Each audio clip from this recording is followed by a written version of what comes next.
Chers amis, bonjour, Bezrat Hashem, Menachem Nassia, Bechol Massia, que ce cours soit pour la Sacha de Klal Israël.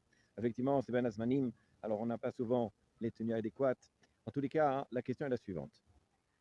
Lorsque quelqu'un est né, profite d'une mélacha, d'un travail qui était pendant Shabbat, est-ce que c'est un interdit de la Torah ou est-ce que c'est un interdit des Rabbanos? Est-ce qu'il n'y a aucun interdit? Alors évidemment, il y a un interdit, et d'après le maximum de Rishonim, le Rosh, le Rif, le Rashba et d'autres, comme ça c'est rapporté dans Ktubot et dans Choulin, c'est un interdit des Rabbanan. Je donne un exemple, quelqu'un qui a pris sur lui Shabbat, on va dire comme ça, 1 heure avant Shabbat. Il a pris sur lui ce qu'on appelle Tosefet Shabbat. Un plus de Shabbat, on a le droit, au contraire, c'est une mitzvah d'Oraïta de rajouter du Shabbat, du Shabbat sur le Chol. Donc au lieu de prendre à 6 heures, il a pris à 5h30.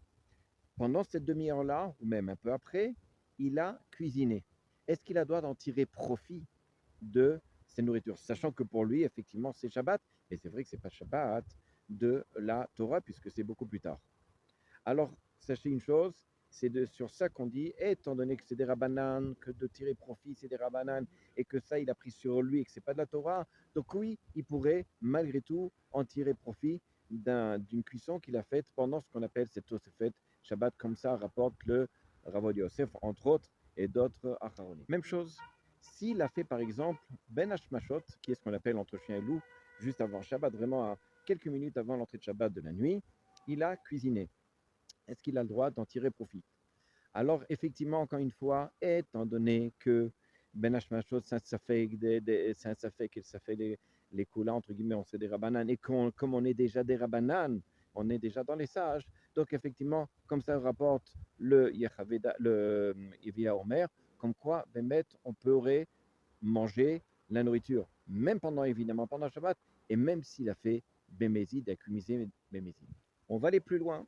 S'il a cuisiné pendant Shabbat, mais ce n'est pas l'heure de Rabbeinu Tam. Vous savez qu'il y a l'heure de Rashi, et l'heure de Rabbeinu Tam est à peu près, on va dire comme ça, dans les 3/4 d'heure après le temps de Rashi. C'est-à-dire que nous, en principe, on prend Shabbat, commence la nuit, c'est la nuit qui tombe, c'est selon les horaires de Rashi. D'après Rabbeinu Tam, c'est à peu près 3/4 d'heure après, où c'est la véritable nuit, c'est en fait, d'après Rabbeinu Tam, à partir de ce moment-là, c'est vraiment Shabbat. S'il a cuisiné, ce qu'on appelle, nous, à l'entrée de Shabbat, on a commencé à cuisiner pendant Shabbat. Est-ce qu'on a le droit d'en tirer profit, sachant que d'après Rabbeinu Tam, ce n'est pas considéré comme la nuit. Alors sachez que le Biura Halacha, il dit ça dépend le minag. Si on est dans un endroit où le minag, et d'après les chassidim, ils rentrent, ils font tout d'après Rabbeinu Tam, effectivement, on pourrait en tirer profit, on pourrait effectivement tirer profit de la nourriture qui était cuisinée. Mais d'après le Rav Yosef, d'après le Evia Omer, il dit comme ça que c'est pas du tout pachout, c'est pas du tout évident de permettre une chose pareille.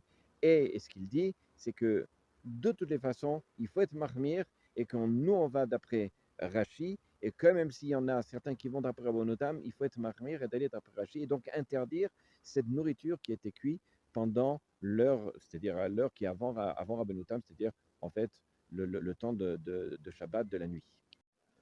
Le vieux Omer, il dit comme ça, toujours dans le Chelek Bet, il dit si quelqu'un a cuisiné pendant Shabbat, et finalement, évidemment, il n'a pas le droit, on n'a pas le droit d'en tirer profit, et à ce moment-là, il y a un malade. Est-ce qu'on a droit, puisque c'est un malade, on peut cuisiner pour un malade, est-ce qu'il peut donner cette nourriture pour un malade? Effectivement, il dit oui, et ça serait le tikkun, ça serait finalement la réparation de la faute qu'il a faite de cuisiner pendant Shabbat, de pouvoir finalement donner ce plat-là à un malade pendant Shabbat. À bientôt.